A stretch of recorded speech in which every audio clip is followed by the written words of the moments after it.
I can never be depressed if I never slow down. Speed is extremely important. Speed defies gravity. How does a plane fly through the air and defy gravity? Speed. It's moving too fast to fall.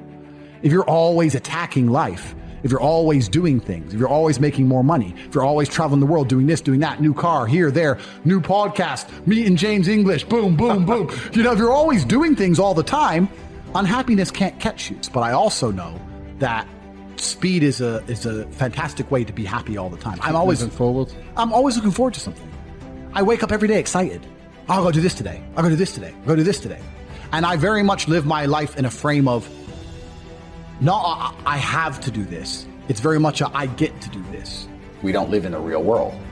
We are living in a reality where we're told stories and narratives that aren't true, where they try very hard to distract us with garbage. Rihanna. I have nothing against Rihanna. Like, I don't know her. But when I see a concert and I see hundreds of thousands of peons standing amongst peons. What are they? Peons is the people who go to these concerts. Right. Peon means peasant. Standing at, because this is an education in language. No, but they are peasants because they're acting in a peasant way. They're acting like peasants.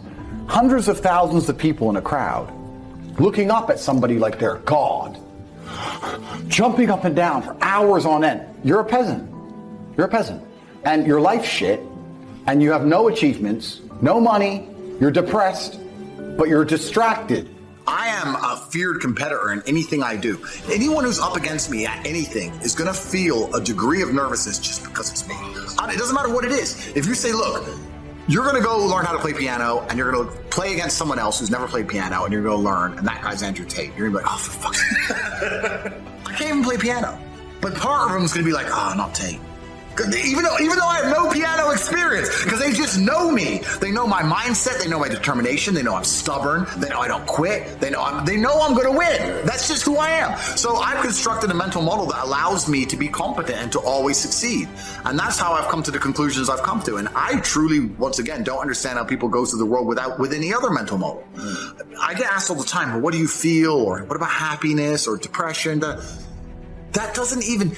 How I feel doesn't cross my mind. I don't know how else to explain it. There are days where I'm pissed off or sad or happy. It doesn't cross my mind. It's just like I woke up, whatever mood I happen to be in, I have things I need to do. It's a busy day. Zuby's here soon. I need to go training before he gets here. I had a meeting with the bank at 7:15 a.m. I have shit to do. Like, I didn't cross my mind if I was happy, sad, excited. I just had to work. There's very few things in this life we actually have any control over. Let me tell you the fact, the number one facet.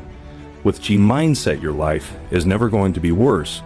If you walk through the world believing you are the man, you wake up and look in the mirror and go, I am the man. I am the man. There's no one on this planet who can do. I couldn't do if I put my mind to it. There's another thing that a lot of people make a mistake with when I talk to them, like, I have to go to work today. Change your language. I get to go to work today. Imagine you had no job. Be worse, right? Because otherwise you wouldn't be working. So you get to go to work. I have to fix the car.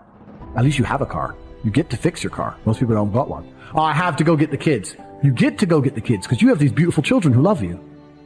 You understand? People's, even their own language is wrong. The world can be framed. Maybe I'm completely crazy. Maybe I'm full of shit, like you said. Maybe I am. But the frames I've installed in my mind are all beneficial to me. So if that makes me crazy and full of shit, good. Because I can't become depressed. So you can sit there and tell me I'm full of shit while you're depressed, and I'm happy. And I would never want to adopt the thinking of a depressed person. They've distracted you with this idol, whoever it happens to be. Put them there, and the peasant's like, yeah. And then they go home, and they're told something by the news. Let's make up a completely false scenario. Be afraid of the common cold. Okay, and then anyone who comes back and says, why are we afraid of the common cold? They delete their point of view. They shut them up to create a false reality. So people are living a life where they're working a job, they're being enslaved by the machines for their tasks, but their mind is distracted by garbage and only fed a fake story, and they're living inside of a computer-generated simulation. They're living inside of a world that is not real. They don't live in a real world. A lot of people live inside of the matrix completely, especially the people who dislike me.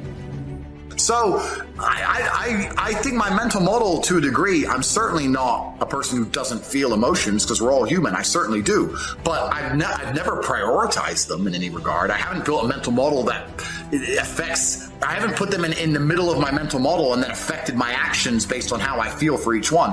It's absolutely and completely the opposite. I would love to do a podcast on a day where I'm particularly sad and a podcast on a day when I'm particularly happy. And I guarantee you, you wouldn't be able to tell the difference. So that's what allows me to be competitive, right? Because if you're competitive, if you want to be the most competitive predator on the planet, you have to be able to hunt in the day and the night.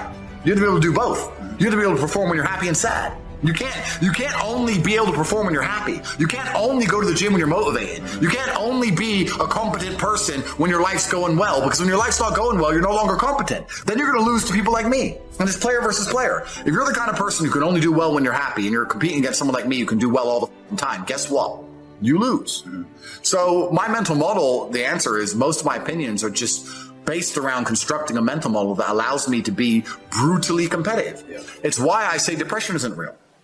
I've argued this point endlessly, and I try and explain to people, but they're not smart enough to understand that I don't care if I'm wrong. I don't care. I get it. I am more competitive as an individual if I don't believe I can become depressed. So I don't give a fuck if I'm right or wrong, because no matter what bad happens to me in my life, even if, heaven forbid, the worst things on earth that could happen to me, I could never become clinically depressed, because I would never self-diagnose myself as clinically depressed, because I don't believe in it. I believe that I am currently sad, but I have work to do, and eventually I will feel better. People will shield laziness with anything. No one wants to admit they're lazy, so they'll shield it with disbelief. That's a scam. Or I don't work hard, I work smart. Bollocks. More cover. For just anything it takes to say, I don't want to work. Do you believe in that? Work smarter, not harder? I believe in both. Yeah. But there's a time when it comes to work smart. And most people are trying to do the smart work before they do the hard work. It's kind of like talent, right? You don't notice if you're talented at something until all the hard work's done. Yep. I could be the most talented tennis player in the world, but I don't play tennis. So if I go down the tennis court, Joe Schmo's going to smoke me. I don't get to see my talent until I've worked so hard that I'm in the top 1%, and now I'm beating them because I have some God-given gift. Yeah. You understand? Yeah. You have to do the hard work first. If there's no hard work, there's no smart work. So someone's going to sit there and go, I work smart, I don't work hard, so I only have to work an hour a day. If working smart gets you a lot done in an hour a day, then you should work smart for 12 hours a day and get 12 times the work done. I will never get to a point of absolute desperation and kill myself, because I'm never going to get to a point of hopelessness, because I don't believe in the idea of hopelessness. You cannot try and make me adopt thinking that will reduce my competitiveness as an individual. So I don't give a f- if I'm wrong. I don't believe in it. That's it. End of story. So I don't believe in things that take power away from me. I don't believe in things that make me less competitive, and I don't adopt mental models that make me less competitive. Every single mental model I have are the most efficient ones I could find. They're the mental model I found that if I adopt, I become a more fearsome predator. That's it. So this is how I've come to all of my conclusions as an individual.